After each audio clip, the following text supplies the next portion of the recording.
Well, hey guys, welcome back to Waters Family Homestead.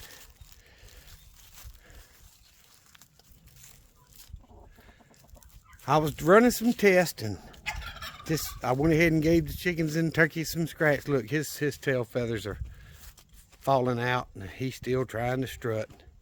And that white female turkey is still laying an egg every other day or so. But either way, she is laying eggs randomly everywhere, like out here in the runs. Yesterday it was in the nesting box. So, but the chickens are relaxing. Like I say, I threw out some scratch feed and they all run to it. I don't know why he's trying to be pretty when his tail feathers are falling off. But it is what it is. But what I did today was I had to test the generator. Now y'all know I've got the generator running on propane now instead of gasoline, which means I've got to store less gasoline.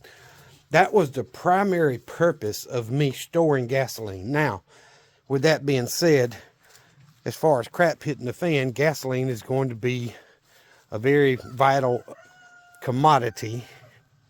And I will need some for the lawnmower, and the Yanmar is a diesel. But, you know, some vehicles are still going to run. Say it was an EMP. Some vehicles would still run. So you would need fuel for that to make supply runs and such if it ever gets to that point. My belief it will, but anyway, y'all know I filled the first barrel here. It's completely full, 35 gallons. I mean, that's all it'll hold. I have not put anything in the last two yet. But I've got a 5-gallon can of diesel fuel, and the tractor itself behind me here is full. I need to wash this one too. Lawnmower looks a lot better since I washed it. But anyway, I did fill up 2 more cans this week. And let me see what I've got over on the other side. I think I've got 2 or either 3 more cans over here that are full.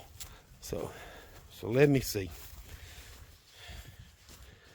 All right, this one I have been using out of it. It's still about 3 gallons. This one's full right here. Oh, I can't get to that can over there. All right, so I got one that's full and one that's got about 2.5, 3 gallons in it. It's about half full. So I'm not gonna move that with one hand. It ain't gonna happen. But anyway, and then I've got about 4 gallons of mixed 50-to-1 ratio for chainsaws and weed eaters and that type stuff in that old boat fuel tank. So I've got one 20-pound drum of propane over there. I've got this one. And I've got one up under the old grill outside cooking area over there. Oh, and another one right here. So there's 3 over here and 1 over there. There's 4 tanks. So that tells me now that my generator runs on propane, I need to be storing more propane, at least until I get it set up to where I can connect it to the big tank. And my goal is to end up getting a 250 or 500 gallon, one of the 2 tanks, and put right beside this one. And just, you know, have them both piped in, but, you know, cut off valve on each. So this one is 120 gallons. And when I fill it up just using the grill and the stove off of it, I go 1.5 to 2 years with it. But y'all know I've got a gas dryer and I've got the line ready to run, the gas line ready to run. I've got to get the ends to connect it out here where the grill connects, and the end to go on the inside to where I can connect it to the dryer itself. And then I'll have a gas electric dryer. So the electric part is the motor that turns the drum to dry the clothes is 115 volt, 120, whatever you want to call it. But the heat actually comes from gas. So that'll mean I'll use a lot more propane a lot more often, because, you know, running a load of clothes a week, sometimes 2, It's just me, so it's not a whole lot, but that will use more propane than I normally use. So I want to increase from this 120 gallon tank to at least a 250, if not a 500, something like that. But I'm not at that point yet. But what I did do is I went ahead and pulled the generator out. Let me put this cord up. Y'all see it's laying there. I pulled the generator out, parked it up here by the old 10x20 building, turned the main off. I went inside first and looked at my control on my off-grid, and it said I was getting 247 volts from the grid. But I'm running on off-grid. It just monitors what's coming in. So I came outside and turned the main off there. So it's just stayed running on off-grid. Now, y'all know it's just the house that runs on off-grid. The well and these outbuildings out on the range and here, all of that runs on the grid power. Because I'm not quite large enough with my off-grid system to run it all the time. It can run it. It can run it all, but it's just not going to run it very long. So I leave this part on the grid power. So then I went in here and flipped the breaker for the generator plug. Flipped it on, which is right here. And where I work now, I'm actually going to get me another one of these and mount it up here by the panel box so that I can put the generator up there and plug it in closer to the main, and that'll make things a little bit simpler. But either way, I went ahead and got generator out, got the main turned off, got everything else just running on my off-grid, and I hooked up my cord and cranked that thing, and believe it or not, it cranked on the second pull, y'all. So I'm pleased with that. Cold start on the second pull, I'm happy with that. So I got it running, you know, tuned it to where it's running wide open, and then I went inside and looked at my controller for the off-grid, and it, like I said, it monitors the grid power that's coming in.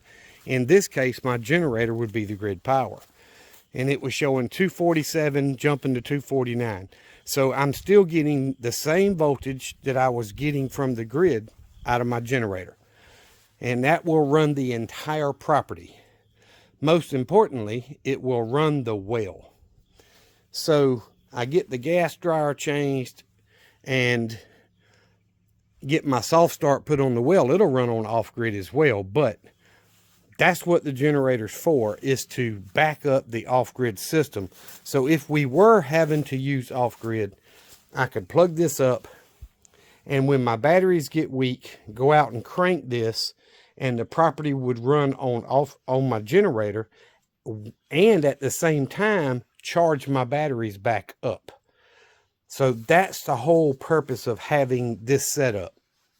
Now that I know exactly what to do, I was thinking, you know, I've got this tiller over here, and it's gas, and now I turn it off and let it run out of gas. But if I go turn the gas on, it typically cranks on the second or third pull as well, because I don't leave any gas in it to gum the carburetor up.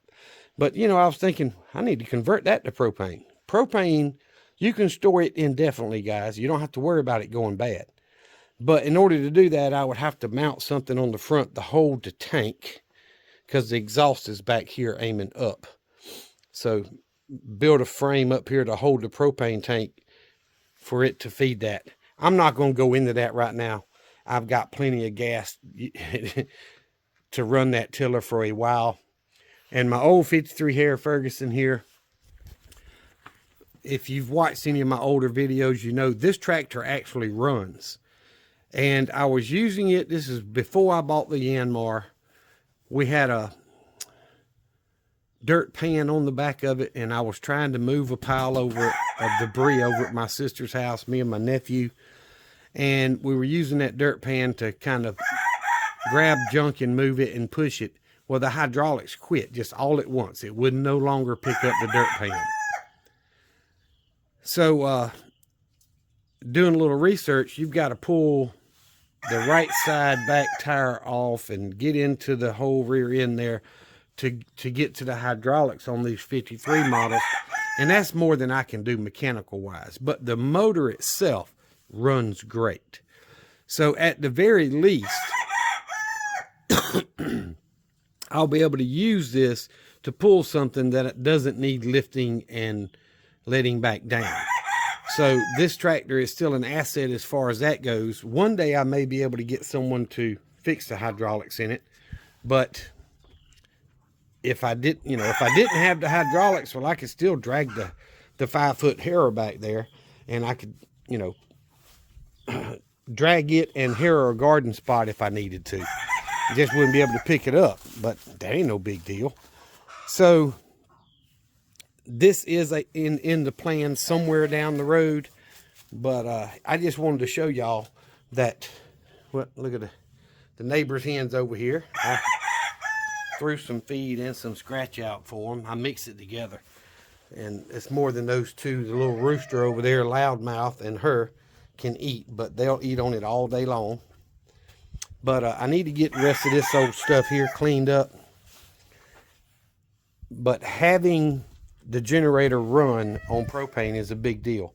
So now I can start buying these 20-pound bottles, where you exchange them. You can buy them and bring them home and just add to my propane backup, just for the simple fact that I can take a tank and the generator to my daughters and run their power, either one of my daughters or my sisters, something like that, and still have power. So until I can afford a propane generator that's got an automatic electric start on it, this is what I've got, and I'm making it work. So I am very, very well pleased with it. I did not record it running and doing its job just because it's so loud, and y'all have seen that before. But it cranks and runs very, very well. I'm pleased with it. So if you're not trying to improve your preps and your state of preparedness, I understand a lot of people feel better that Trump's in office, but everybody should very well see the level of evil that's fighting against Trump. It's all over the country and other countries, but they're fighting against him for everything he wants to do to turn our country around and bring it back to God, in my opinion. Tell him, Sue. But there's a hen going in the nesting box in there. She's going to do her business. But anyway, with all the evil that's fighting Trump, y'all, there's still a chance that something happens and him not be able to finish what he started. And if that's the case, we still need to be prepared. We flat out need to be prepared for what might happen. And you never know. It could be something else. The economy could collapse. They get into Fort Knox and find out there's no gold in there. It's possible. I don't believe that, but it's possible. Then other countries say, well, your money's no good. And next thing you know, we're in hyperinflation and our money's worthless. So having food stored and other prep stored ways to survive, just makes sense. A lot of people tell me they're not a prepper, but I ask them if they got automobile insurance or homeowners insurance. And they all say, yeah. I said, well, you're prepared just in case you have an accident, right? You've got insurance. Or just in case the cop pulls you over and asks you for your license and insurance, you don't want the ticket for not having insurance. Now, it's a little bit different state of preparedness, but it's still being prepared for the unexpected. And that's what us practical preppers do. I'm not a doomsday prepper. I'm a practical prepper. So, just wanted to point that out. But guys, please continue working on your preps and your state of preparedness, and try to improve just a little bit every day. I understand it's tough. We're still suffering under Biden's economy because Trump can't fix it overnight. I do believe in 3 to 6 months, things will be a lot better off for a lot of us. But there's still a lot left to be done to correct all the intentional damage caused by the liberal Democrats.